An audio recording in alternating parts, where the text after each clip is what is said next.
Alien technology. In the mid-20th century, U.S. Army research and development at the Pentagon brought the world into a new age. Incredible advances were made, which helped bring Americans to the highest standard of living ever achieved by a nation. Were outside sources and government influences involved in the origins of high technology? Does the new quantum leap in technological sophistication suggest the role of some outside influence? Could technology like the microchip, which is ubiquitous in our lives, have come from an extraterrestrial source? Is it alien technology? If the acquisition of alien technology is a fact, that certainly could have happened. My guess is that if we did pick up any technology at all, it would have then landed in a very sensitive, compartmentalized intelligence area in which only a very limited number of people would have access to that information. In the late 40s, the U.S. military recovered a spacecraft of unknown origin that utilized extraordinarily advanced technology for propulsion, communication, surveillance, and scientific inquiry. This technology was previously only theorized by scientists. This shocking discovery prompted President Harry S. Truman to organize the Majestic 12, an elite group of high-level government officials, military officers, scientists, and academicians. They devised a plan to dissect and assess the potential application of these technologies for military and commercial use. This process came to be known as reverse engineering.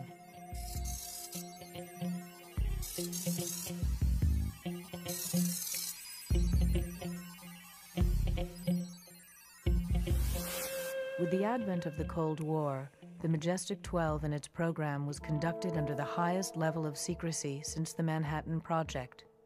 Their goal was to disseminate these technologies to the private sector at firms which were already developing technologies garnered from the war effort. In August of 1947, an alien-created microcircuitry artifact was delivered to Bell Labs. Bell Labs was ready for the challenge of reverse engineering. Within 5 months, by December of that same year, Bell Labs would introduce to the public the first electronic transistor. Bell Labs physicists Walter Brattain, John Bardeen, and William Shockley were the first to successfully reverse engineer microcircuitry. This first example of reverse engineered technology showed crudeness in the area of micromanipulation of particles. The revolutionary ability to control electrons would permanently replace the crude vacuum tube bulb.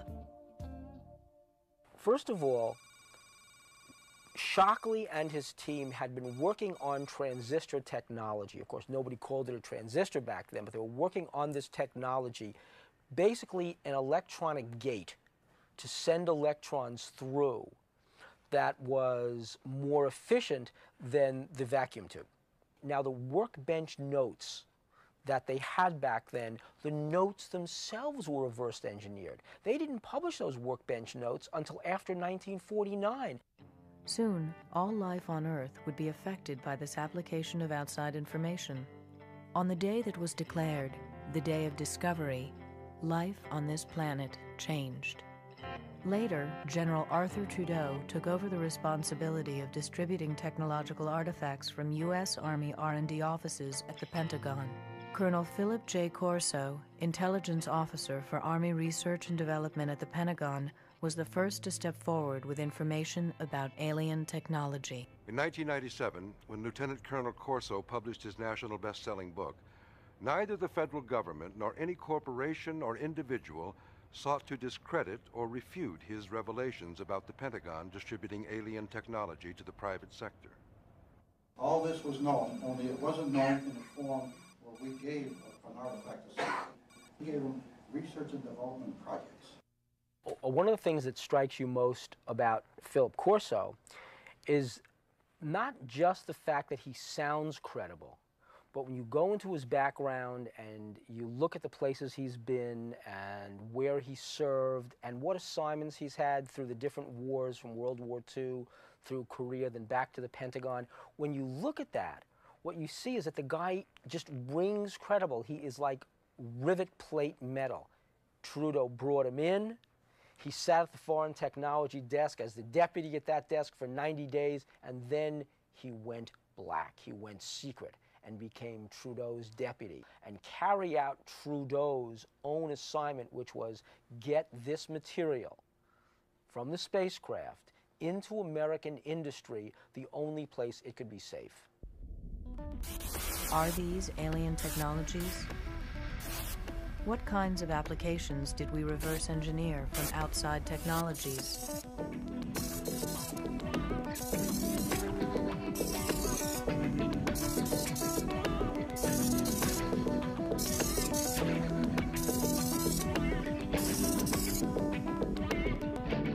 Here, Corso said in 1961, he was looking at what turned out to be a fully functional electronic microcircuit. And they brought those, he said, to Bell Labs, because they knew that back in 1947, Trudeau had told him that the Truman administration, that the Army had brought wiring panels from that, they called it a lander. They called it an alien lander. They brought that to New Jersey, where Bell Labs was. And what Truman said to them back in 1947 was, he didn't know what this was, but he said, what is the lowest common denominator? What is the least complicated device you can create, you can reverse engineer from this? How did we show seeming mastery of the atom without a complete understanding of it? For thousands of years, our concept of the atom was very simple. Only now do we know otherwise. Albert Einstein was the first known theorist on stimulated emission and general and special relativity. These provided a simple conception of the atom for people of the 20th century. One of these atoms probably would appear as a tiny elastic sphere, a sphere formed by negatively charged electrons swarming around a massive nucleus of positive electricity. Public opinion holds Albert Einstein as the foremost authority of the atom. Yet, he did all of his work without ever actually seeing one. Today's scientific activity is being done on the quantum level. Theoretical universal string theories contradict some of Einstein's presumptions on the nature of universal law. Regardless of how scientific theory has developed, recent trends in reverse engineering of alien technology couldn't have begun without these scientific foundations. What does the atom mean to us today? No one had ever seen the atom until the present, but the concept has already helped shape society. Is the microchip an intrusion from an outside source? There should have been a parallel in our understanding of what was being created. Without a parallel comprehension of this technological quantum leap, the result has been social disintegration, alienation, and dysfunction. Our scientific understanding has reached downward to the submolecular world and upward to a new global awareness. Yet these advances contradict a diminishing sense of both community and of our responsibility to Earth and to its future generations. The reverse engineering theory holds that the most advanced technology is the result of an outside influence. Looking at technological advances today and trying to explain how those breakthroughs came about in our society, either way, reverse engineering fits right along with the natural progression of things when new technologies emerge. Critics of this viewpoint put reverse engineering into a category that includes paranormal mythology. Well, this is merely an excuse to discount evidence that would lead to a new perspective. Nevertheless, the microchip has become an integral part of many of the electrical machines and appliances that we use today. Its fundamental purpose is to manipulate electrons at the molecular level to perform as electronic switches. In 1958, it was Jack Kilby who was credited with inventing the microchip. In 1965, semiconductor pioneer Gordon Moore predicted that the number of transistors contained on a computer chip would double every year. This is now known as Moore's Law. Deciphering the microprocessor took 23 years. The microprocessor brought us to increased speed of control of information.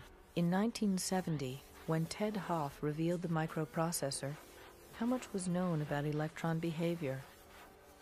For decades, electrons worked in microprocessors while scientists tried to figure out exactly how they worked. At that time, research was still all in theory. We had no understanding of micro-manipulating mechanisms, ion beam implantation, and electron beam lithography, all used now in manufacturing of electronics. Picosecond imaging circuit analysis is currently used at IBM to study the behavior of electrons in microprocessors. Circuit analysis has produced this high-powered camera to study microcircuitry. A picture of the speeding electron is taken within a trillionth of a second. It has been 40 years since the microchip was invented. Why only now are researchers seeing the submolecular level? Since we can only now recognize electrons at the atomic level, does this support the notion that reverse engineering produced this technology? Is our modern use of microchips and other advanced technologies actually a result of alien technology? Why was the development of alien technology so clandestine? And why would it be so harmful for the public to have this knowledge? What would happen if we learned about the true origins of the laser?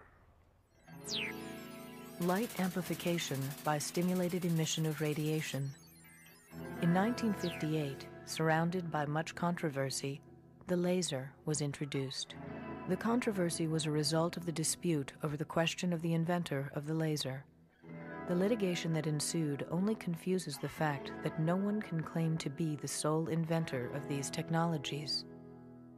Well, the basic idea really isn't so very complicated. This is a system for amplifying light waves, and it does it something like this, that inside of this tube, we give atoms excess energy by passing an electric current through them. The light wave travels through these atoms then, takes away some of their energy, and thereby amplifies the light wave. It becomes more and more energetic. It's reflected here, passes through again, is amplified more, reflected again, and passes back and forth many times until it becomes very intense. And one can see here the beam coming out. It travels along a very long distance without spreading very much.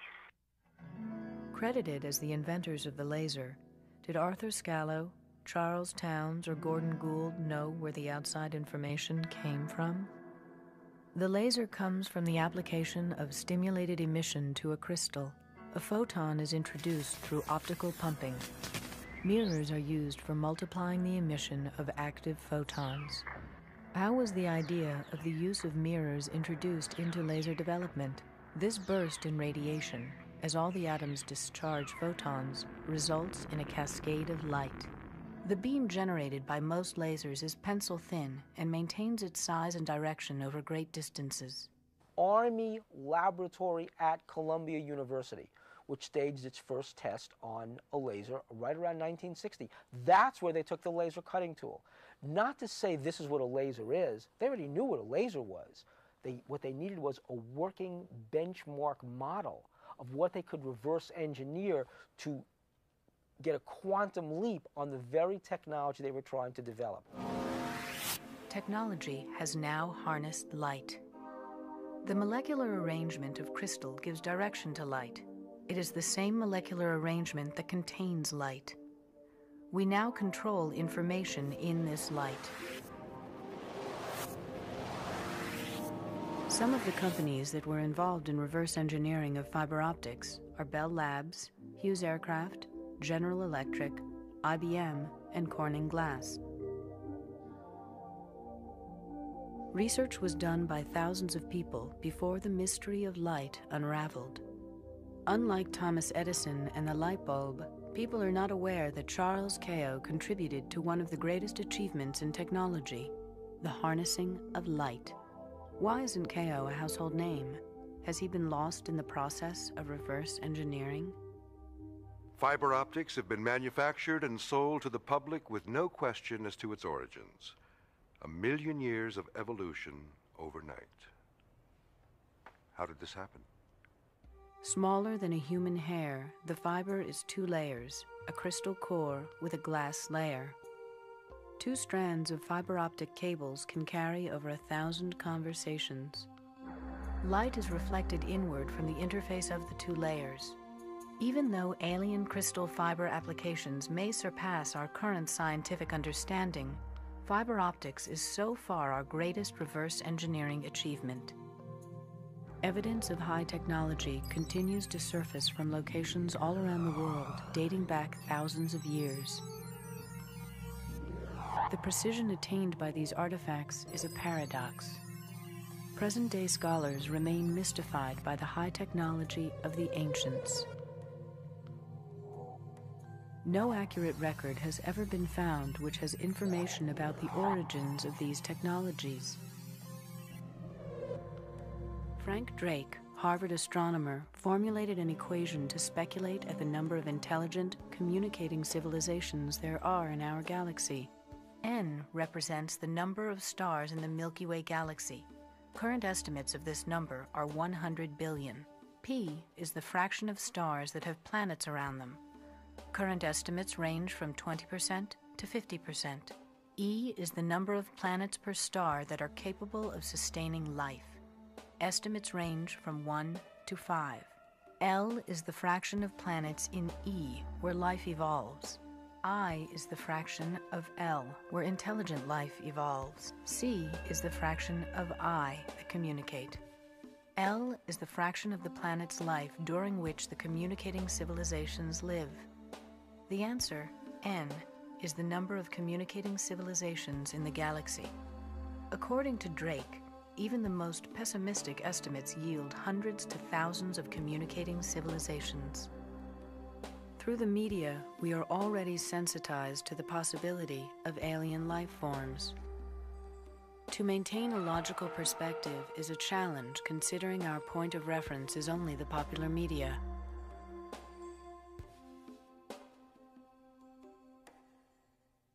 The dominant worldview that we've all been raised in for several hundred years now is that that we are alone in a lifeless universe.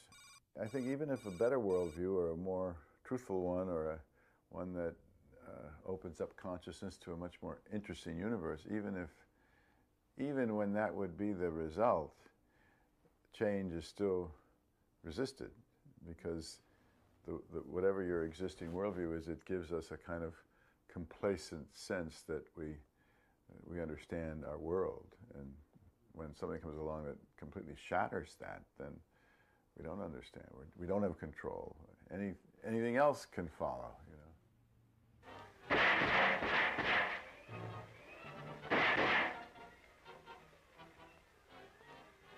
We're not human! A half a century ago, alien technology made an immediate impact.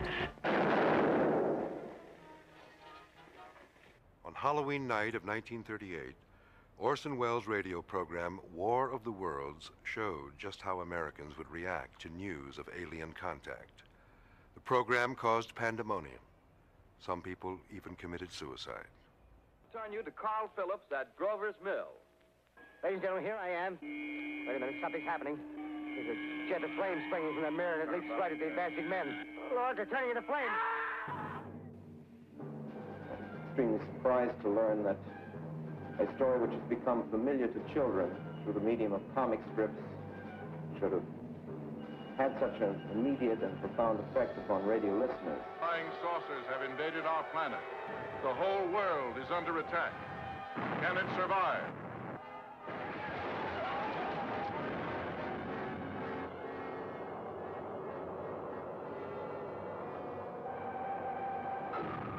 The U.S. government took note of the public's reaction to the show.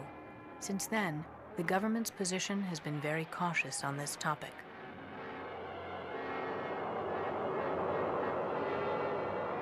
I don't know what the government knows about this. There isn't the government anyway. There are different pockets within the government that guard certain knowledge they have very closely. So I really don't know, but I am struck by the fact that government agencies, when they do have to speak about this, will send out the most naked disinformation. There's this level of sort of committed ignorance around this, which is, I think, extraordinary. It's as if any kind of ignorance, any kind of distortion is okay if it's in the service of not letting in certain unacceptable information. James Forrestal was a member of the Majestic 12 group, and it was suspected that information that he had from his tenure with Majestic 12 contributed to his tragic death. He was an admiral in the Pacific Fleet during World War II, and his military accomplishments were honored by the aircraft carrier bearing his name. In March of 1949, James Forrestal jumped out of his window at the Bethesda Naval Hospital just months after resigning his position as First Secretary of Defense. A shocked nation mourns the tragic death of James Forrestal, America's first Secretary of Defense. Why would a celebrated hero of World War II then commit suicide during peacetime? Was his reaction no different than those who heard War of the Worlds? What information did he have about this conspiracy that he brought to his grave? The government continues to be silent. It's interesting, when something is attacking or challenging the ideology of a culture, then anything goes. The media can do anything. They can present distortions, lies, bring in people who don't know anything in a way that you can't do in other fields, which is really kind of interesting, which again reflects the fact that, you know, anything but that this should be true. Any weapon can be used to fight this reality in terms of how it gets represented to the public. Ever since the middle of the century, Americans have been getting accustomed to the notion that we are not alone in the universe.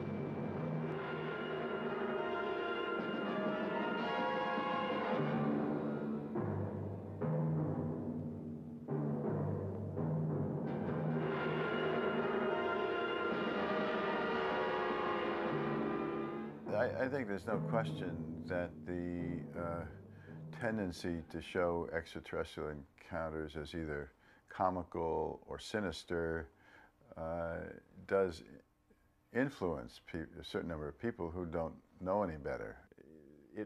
There's a tendency to represent the contact with whatever you want to call this, this other, this intelligence that's reaching us, tends to represent it as frightening, as dark, taking over. We have to fight them, you know, sort of like movies like Independence Day, which show us somehow conquering this terrible alien invasion. The public's views showed a dramatic change during the early 60s with a boom in popularity of sci-fi movies. The public felt a sense of security by relegating alien contact to the realm of entertainment, while in the real world, the government tried to explain away UFOs with reasons like swamp gas and weather balloons. New movies and broadcasting has proved that society's views have evolved. The public is more open to this than the elite, the general public. If I meet people in a bar or in the street or have seen something I've done on TV, they, oh yeah, we understand that. That makes sense. Popular culture has portrayed extraterrestrials in a more intellectual light. Individuals in the military have come forward with contact information, but no official statement has been made to confirm or deny any such evidence. Whenever such evidence is brought forward by a private citizen, the response has generally been skepticism. As a result, the public remains doubtful about the credibility of these phenomena because of insufficient information. Perhaps the only logical conclusions that we can draw are the ones that come from our own self-examination.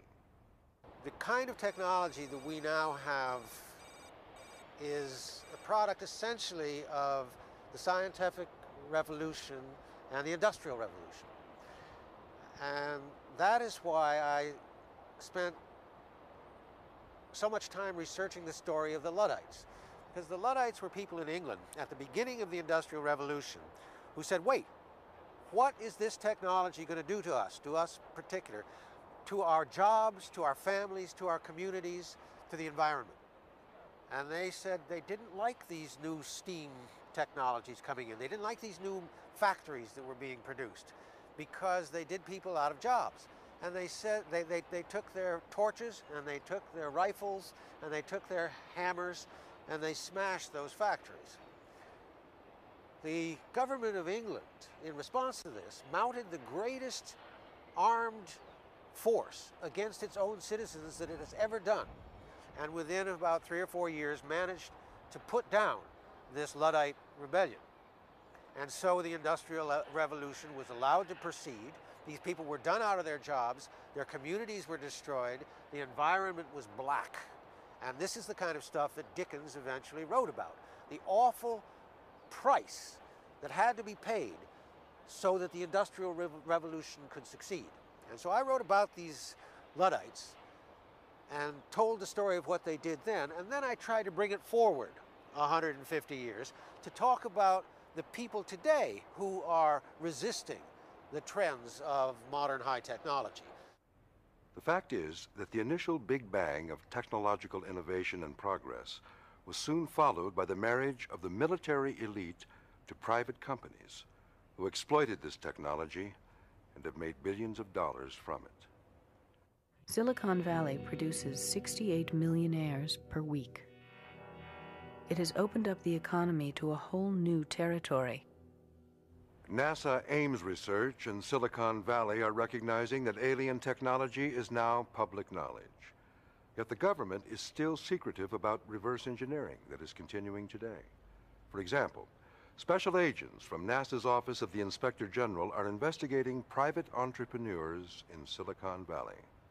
On October 5th, 1999, I did a story for the San Francisco Examiner about a meeting that was going to be held here in California between people at the NASA Ames Research Center and high-tech Silicon Valley executives. We checked it out and turned out that they were indeed going to have this meeting. Subsequent to that story, got a call from a NASA investigator that was really concerned because at that meeting they were going to be talking about propulsion technologies, and Joe Firmager is interested in those technologies because he firmly believes that there is reverse engineering of alien technologies that have helped Silicon Valley be what it is today.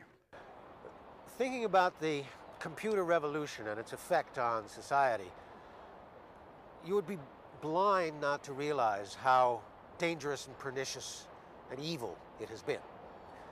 And I say that in the full recognition that there are individuals who have benefited from it, and that there are certain connections that have been made, and people love to have their email, and they love to be able to be online for this and that. But all of that is trivial. Trivial, whatever tiny personal enjoyments or benefits it has produced for individuals. The important thing about this technology is to see what it has done to the world. It's true that a few will be richer and richer, but what happens in a society, in a global society, where there are just a few rich and there are masses of poor? It is unsustainable.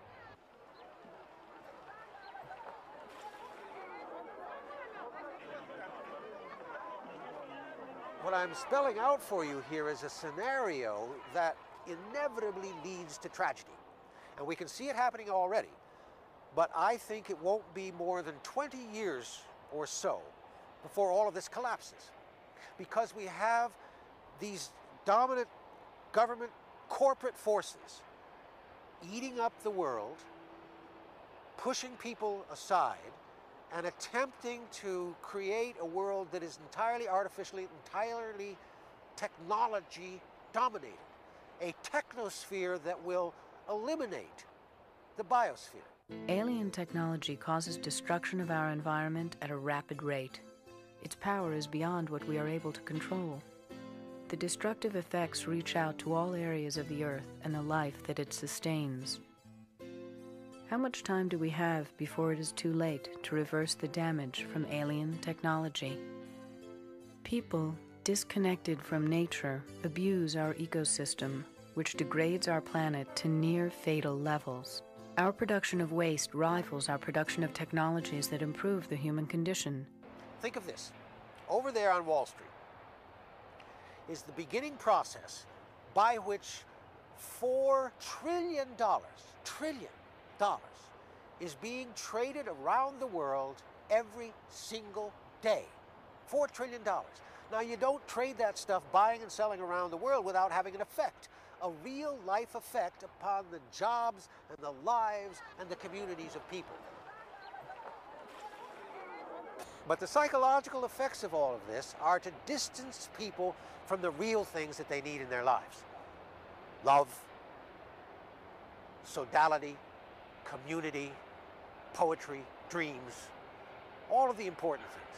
So what I see happening is an accumulation of environmental crises melding with these economic and political crises so that the whole thing collapses.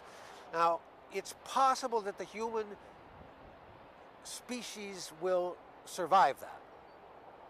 But it will do so only if it's in vastly reduced numbers, people living in small, nature-regarding, communitarian societies. That is to say, tribal societies, much the way humans have lived for 90% of the time they've been on Earth. They've lived in those kinds of nature-loving, nature-regarding, small-scale societies. I think it's possible that we might get back to that. On the other hand, if the pollution, if the destruction is as great as it might well be, it will threaten the existence of the human species on the Earth.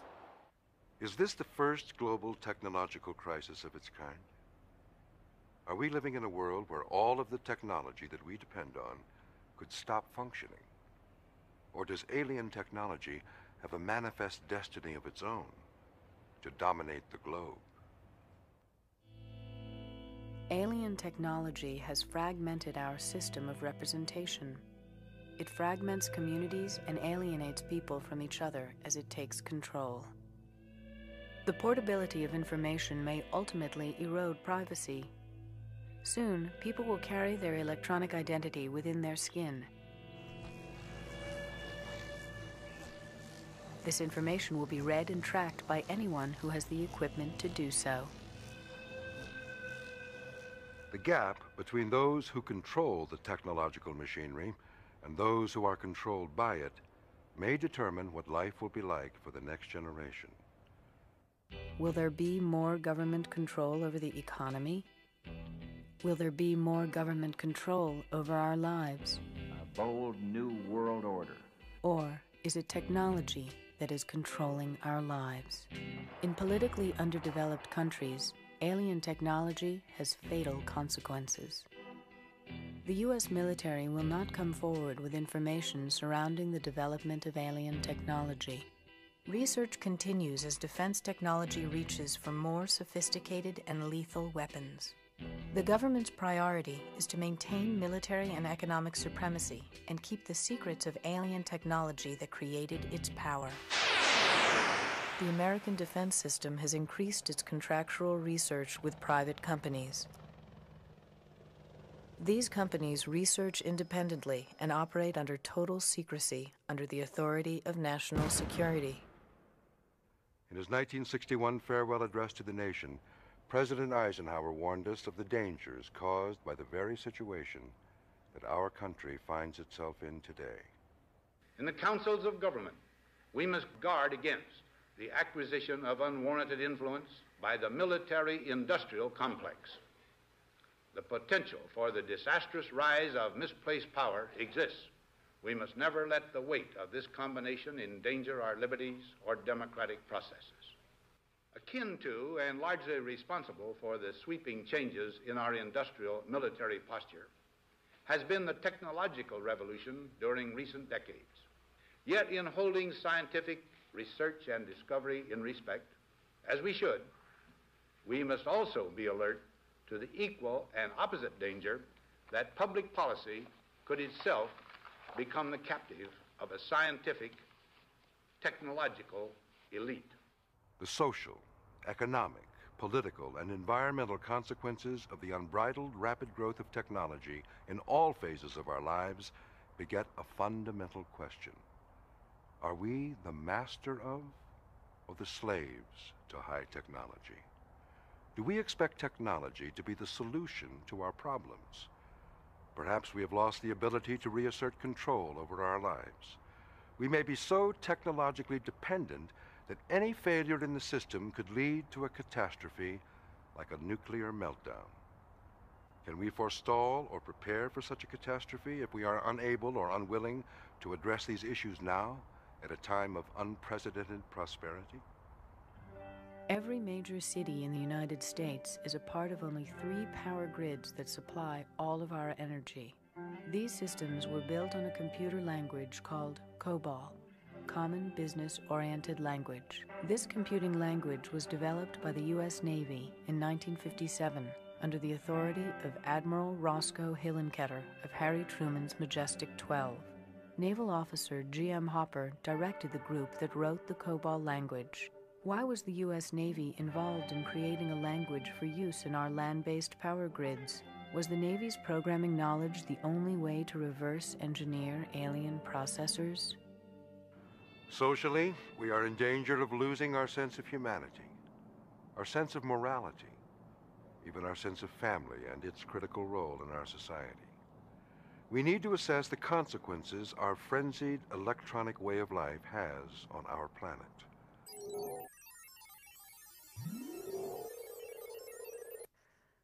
Breakthroughs in medical and drug research hold out the promise of treatment, cure, and prevention of our most dreaded diseases, even cancer and AIDS. Computer technology enhances our ability to diagnose, treat, and cure illness. Magnetic resonance imaging can provide doctors with detailed 3D images of affected organs and tissues. Advances in cardiac surgery techniques continue to enable physicians and practitioners to battle the #1 killer in the United States, heart disease.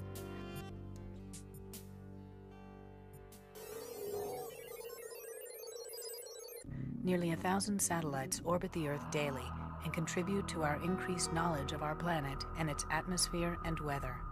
Scientists deploy increasingly sophisticated weather radar. Forecasts pinpoint dangerous weather patterns today more quickly and accurately than ever before. Good evening. Hurricane Andrew continues on its path towards the southeast Florida coast at this hour. The center of the hurricane is expected to cross the Dade-Broward area sometime between 6 and 8 a.m. tomorrow morning.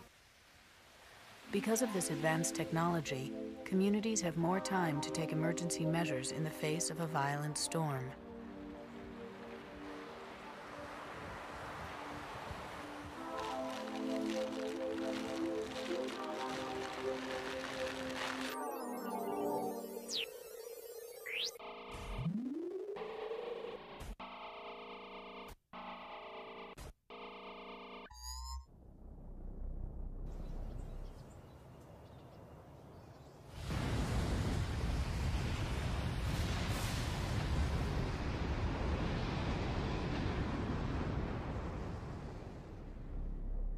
The deployment of the Hubble telescope in the mid-1990s allows man to see to the very edge of the universe. Extraordinary images of deep space astonish and electrify us. The recent World Trade Organization protests in Seattle were led by labor, environmental, humanist neo-Luddites, and fringe groups focused on economic and environmental issues. Yet pollution and waste have already done substantial damage.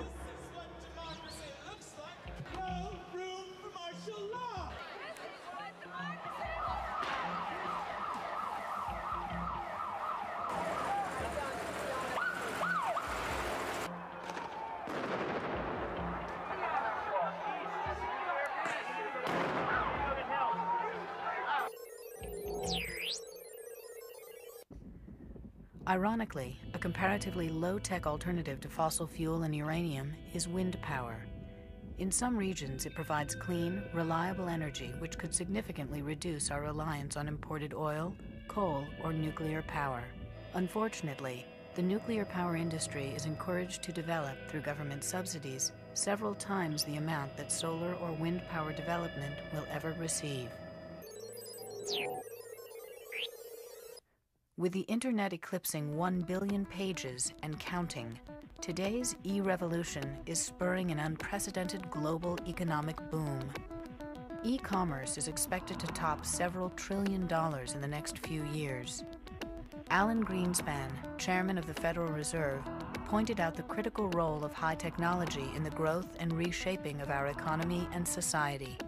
There are few signs to date of slowing in the pace of innovation and the spread of our newer technologies that, as I have indicated in previous testimonies, have been at the root of our extraordinarily impressive productivity improvement. What is uncertain is the future pace of the application of these innovations, because it is this pace that governs the rate of change in productivity and economic potential.